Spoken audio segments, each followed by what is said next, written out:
should be rewritten. The law should be severely questioned and should be rewritten.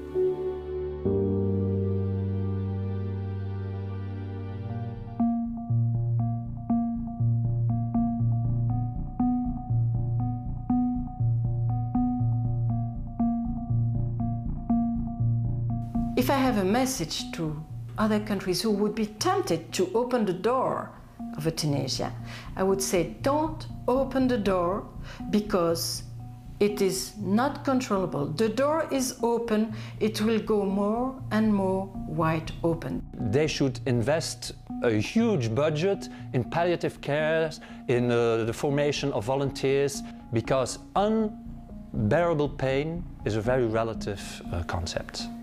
We've had a protection against physicians killing people for more than 2,000 years because of the Hippocratic tradition. And we have now arrived at a moment in history when we've opened Pandora's box, and the inevitable danger is that physicians become a threat to their patients. You start with a law for euthanasia in patients who are suffering terminally ill situation, and 12 years later you have conferences in homes for elderly people presenting them euthanasia even if they are not suffering any disease and even if they did not think on it by themselves. They give lectures at schools and about euthanasia. And in the school agenda of my daughter, 8 years old, there was a flyer of an euthanasia, a lecture euthanasia, with the killer of my mother in her school agenda. And the ethics teacher said, yeah, but it was not meant for the children, it was meant for the parents. So I call this indoctrination. I think this is insane. Laws have a task. They tell people if something is good or is not good. And the moment the euthanasia law was voted, the state officially said, euthanasia from today on is something good. What I do see now is we're now having a dogma where you can't discuss euthanasia openly.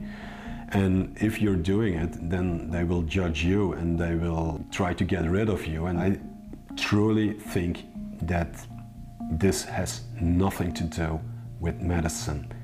By opening the possibility of euthanasia, you open a sense of burden. You see, before it becomes a legal option, caring for somebody who needs care is just the human thing you do.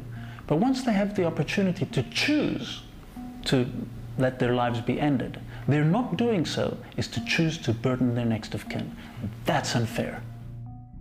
You may feel that you put a burden on them, and occasionally they may feel it, because it is heavy and it is a pain. But ask any mom with arm for heavy, but he will not drop it.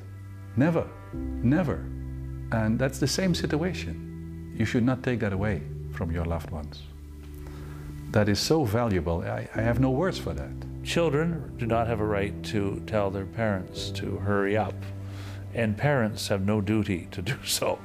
We all live in true relationship of love with one another, and the greatest way of that is until God calls us home, to be able to say, here I am, Lord, I come to do your will.